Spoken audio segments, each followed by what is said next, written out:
Okay, I wanted to shoot a quick video on what it might have looked like to have breakfast back in the 17 and 1800s before we had all the modern things. Now this is a food processor from the 1800s, and I'm going to use it. And I've got my coffee brewing on an open fire. It's like 55 degrees out this morning, but it's going to get warm later. The open fireplace is the perfect place to cook, because believe it or not, it doesn't put out much heat, especially when you just have a nice little fire underneath of the cooking. The coffee is brewing and it's pretty much done. As a matter of fact, I probably should move it off the fire. That'll give me room to put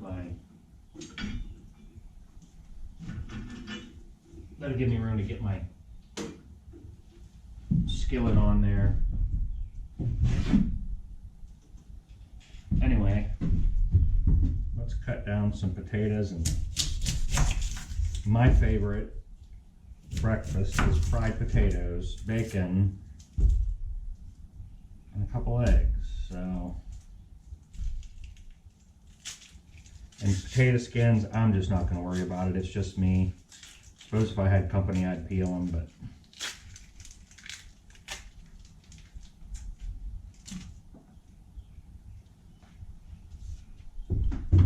this thing works really well.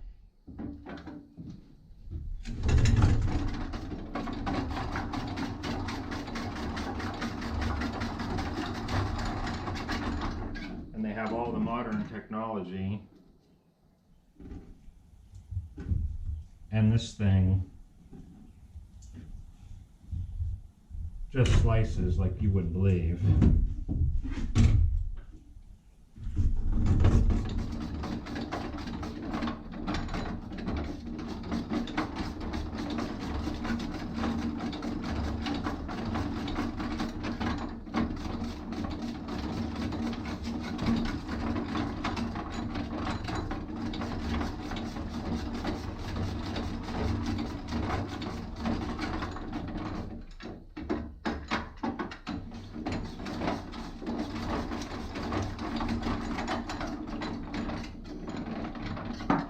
That's enough potato for me, and wow, that onion is strong.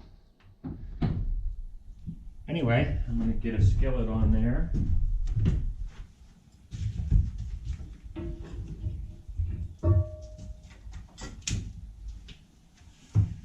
Now, this is the one I like, because you could cook everything in the same pan. And then I just like to start out with some bacon grease. And it looks like I'm crying, but I'm really not, I promise.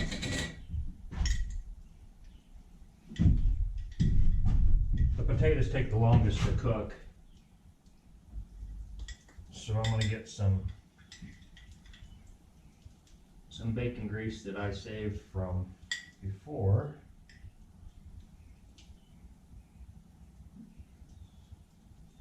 Start heating it up. Okay, I think I got my pan hot enough. I'm going to move the potatoes and the onions into the pan. And the lighting's not real good over here, so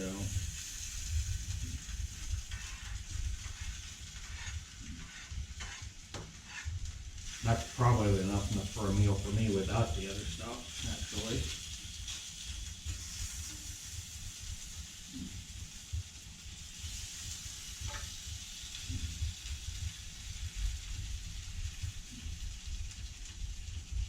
I love fried potatoes when they're fried just right.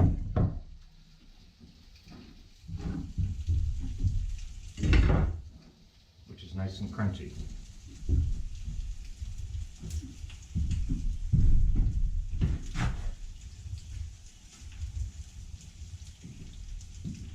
The potatoes are almost done. Just a little bit longer. I like them to get nice and crunchy.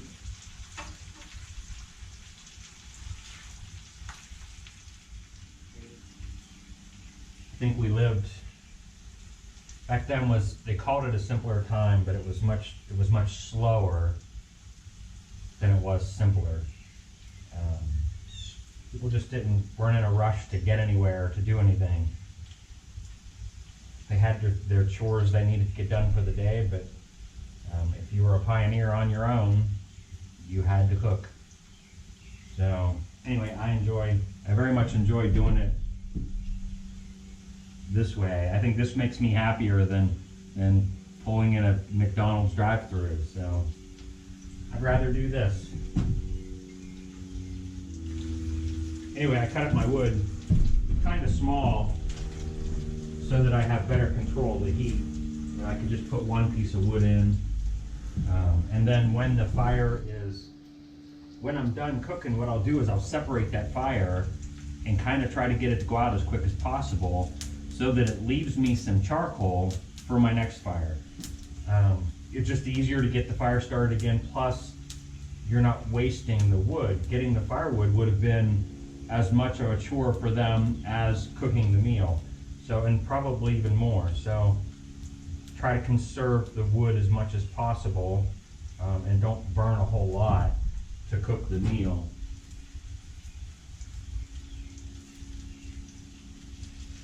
It's starting to smell really good.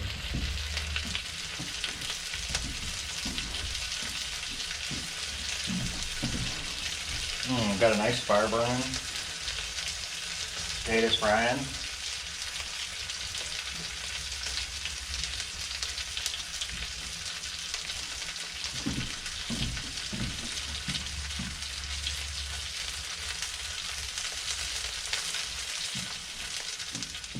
Okay.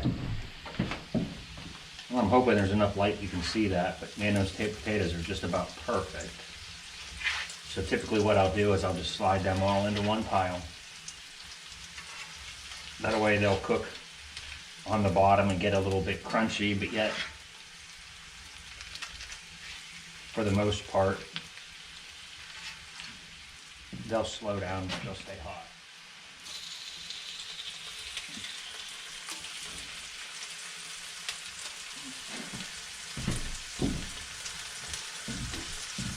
Four half slices, that'll be plenty. I'll cook those up, cook me up a couple eggs.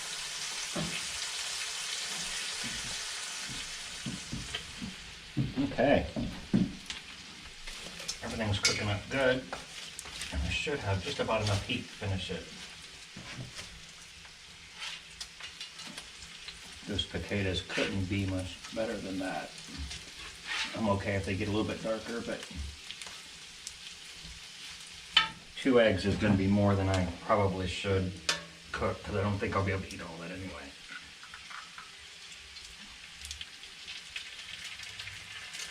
Now, most people think cast iron sticks, but I'll tell you, if you take care of it properly, cast iron is better nonstick than the nonstick crap they're selling. And the key is, first off, a nice thin spatula. This is a really old one. But then also letting that egg cook enough that you can get underneath of it. And then how you take care of that pan as far as how you wash it and making sure you're not taking the seasoning off, and make sure you're seasoning it properly.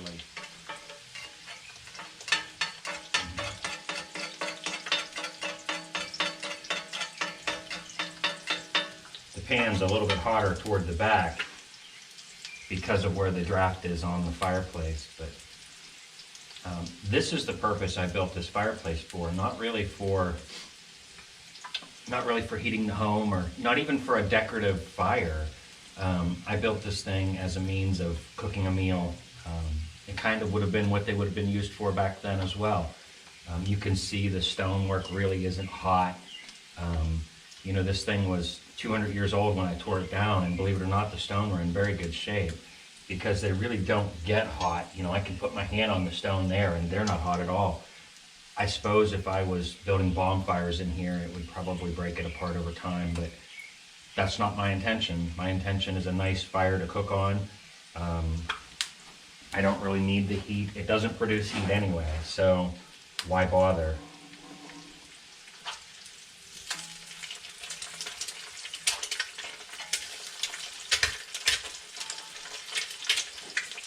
Anyway, just a couple minutes, I'm going to take it off the fire and enjoy my breakfast. So it's all done, and And it's time to bring that thing out of there.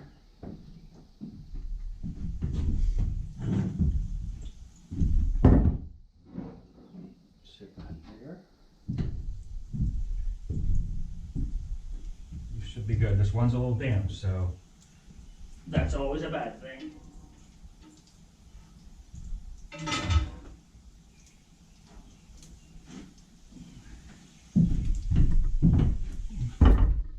Ooh, look at that.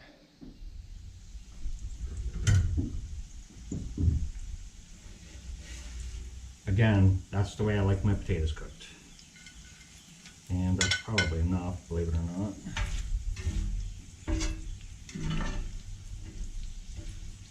I don't even know if I got any bacon. I think I see one piece in there.